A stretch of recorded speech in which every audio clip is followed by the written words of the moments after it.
A pesquisa do Datafolha mostra uma vantagem muito folgada de Lula.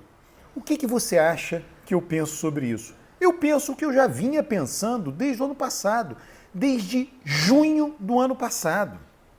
Desde esse período, a vantagem de Lula sobre Bolsonaro é folgada e constante. Veja, acabo de escrever esse livro, estou lançando o livro, A Mão e a Luva, né, junto com Tiago Garrido. Escrevemos juntos esse livro durante o ano passado. O livro foi enviado para a editora, está aqui, ó, o livro foi enviado para a editora em novembro, dezembro, quer dizer, nada foi escrito nesse ano, no ano de 2022. E tem um capítulo sobre a eleição de 2022, eu não vou dar spoiler, compre o livro que você vai adorar. Você vai entender as pesquisas de hoje, de agora. Inclusive, no livro, no capítulo de 2022, há lá a média das pesquisas mensal, falando mensalmente no ano passado. É um livro denso, é um livro que você vai gostar. Fala de todas as eleições presidenciais desde Collor, baseado em pesquisa de opinião. Pois bem, o que essa pesquisa mostra, na verdade? Né? O que ela revela? Ela revela a estabilidade das preferências do eleitorado. Estabilidade essa que vem desde junho, repito, desde junho do ano passado.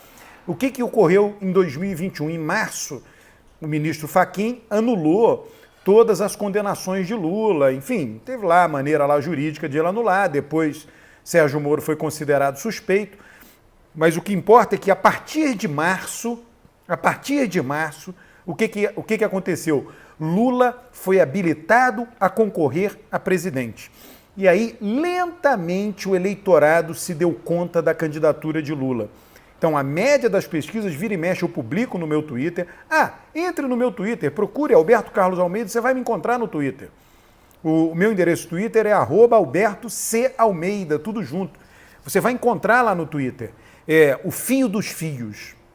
E eu publico, né, o que eu chamei de eleição entediante. Por que a eleição entediante? Porque tem um candidato a presidente que disputa a reeleição, que está no cargo, Jair Bolsonaro, e tem um candidato a presidente que já foi presidente, que, portanto, é totalmente conhecido do eleitorado. É muito conhecido do eleitorado. Qual a eleição que nós tivemos lá atrás mais semelhante a essa? Foi a eleição de 1998. Na eleição de 1998, havia um candidato a presidente que disputava a reeleição, Fernando Henrique Cardoso, e havia um candidato muito conhecido do eleitorado nacional em segundo lugar, Lula. Né? Era a terceira eleição. E detalhe, 98 tem outra semelhança com 2022. O terceiro colocado, Ciro Gomes, em 98 e em 2022. Então são eleições muito parecidas. E qual é a grande diferença entre 98 e 2022? A grande diferença é o sinal trocado da avaliação de governo. A avaliação do governo Fernando Henrique era uma avaliação boa, e isso colocava o Fernando Henrique sólido em primeiro lugar. A avaliação do governo Bolsonaro é uma avaliação muito ruim, e isso coloca o candidato de oposição solidamente em primeiro lugar. É um contexto geral de opinião pública. Eu sei que as pessoas ficam atrás, né? Como a gente diz, né, no ditado popular, procurando cabelo em casca de ovo, procurando cabelo em ovo. Não vai achar pelo em casca de ovo, não vai encontrar. Não, Lula cresceu no Datafolha. Né? Eu chamo menos atenção sobre o crescimento e muito mais chamo atenção do que da estabilidade. A média das pesquisas deste mês, portanto, do mês de maio de 2022, será semelhante, um pouquinho favorável a Lula, com a média das pesquisas do mês anterior, que foi semelhante com as médias de pesquisas de junho do ano passado, porque o eleitorado, depois da decisão do ministro Fachin, foi lentamente descobrindo que Lula era candidato a presidente. Então a decisão de Fachin foi em março, aí você teve abril, maio, o eleitorado foi se dando conta, quando chegou em junho, Lula estava aonde está hoje. Talvez um pouquinho mais baixo, depende da pesquisa que se olhe, por isso que eu olho sempre a média das pesquisas. Entre no grupo, de vez em quando eu divulgo lá o grupo Bastidor da Política, lá eu coloco também a média das pesquisas, lá no meu Twitter, enfim, eu tenho análise em várias redes sociais, aqui no YouTube, né? Eu queria falar para você, não deixa de ser uma divulgação, claro, divulgar o meu livro A Mão e a Luva, o que elege um presidente, em coautoria com Tiago Garrido. Por que isto? Porque você, lendo este livro, vai entender o processo eleitoral do ponto de vista de quê?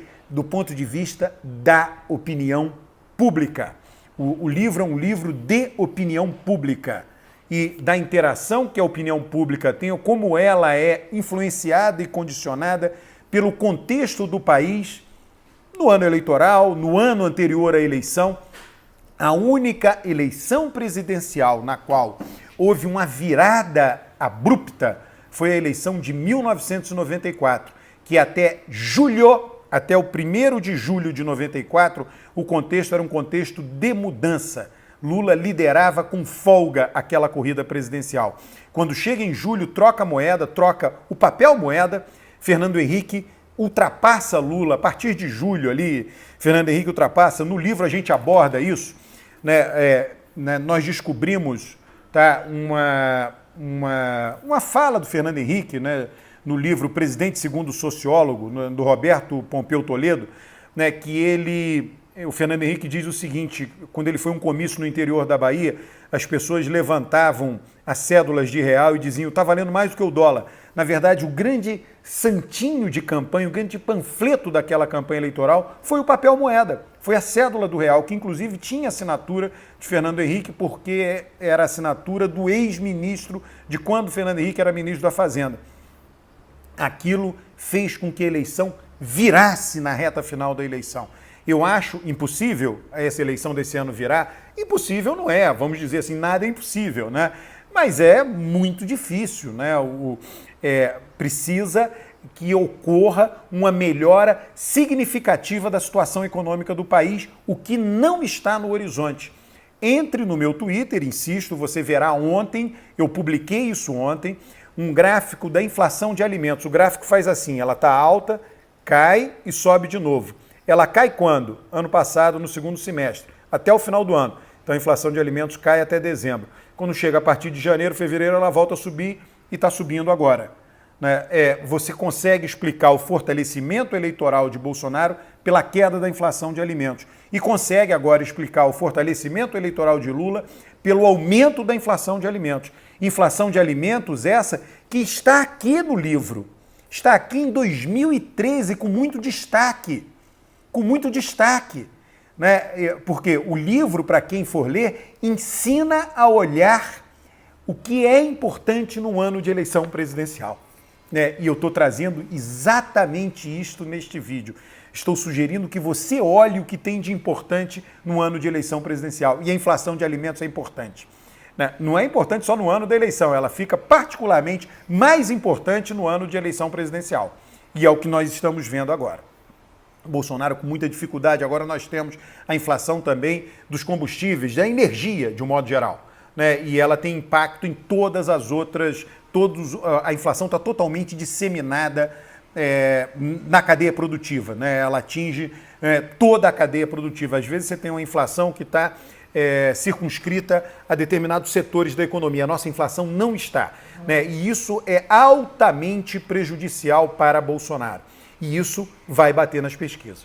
A pesquisa, o que você tem de olhar, eu chamo a atenção disso no livro, nós chamamos, Tiago e eu chamamos a atenção no livro, a avaliação de governo é a variável crucial para o entendimento da campanha eleitoral, para o entendimento das chances de Lula e de Bolsonaro. Terceira via pode esquecer.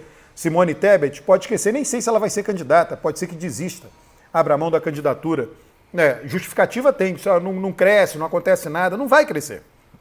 Nós estamos numa disputa entre um atual presidente e um ex-presidente. Por que alguém vai votar na Simone Tebet, uma senadora do Mato Grosso do Sul, muito pouco conhecida nacionalmente? Não tem nenhuma razão para fazer isso.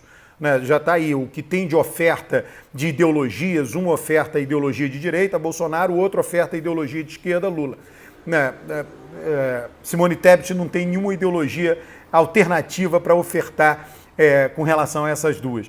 Ela foi uma entusiasmada eleitora de Bolsonaro, fez campanha para Bolsonaro na eleição de 2018, ela foi uma entusiasmada apoiadora da Operação Lava Jato e agora aparece aí, quer dizer, então não tem chance. Então é esse o comentário que eu tenho da pesquisa do Datafolha. Eu vejo ela muito menos como uma pesquisa que destoa das demais e muito mais uma pesquisa que agrega uma informação que nós já temos. Eleição entediante. E com chance, evidentemente, de Lula vencer Bolsonaro já no primeiro turno. Um grande abraço.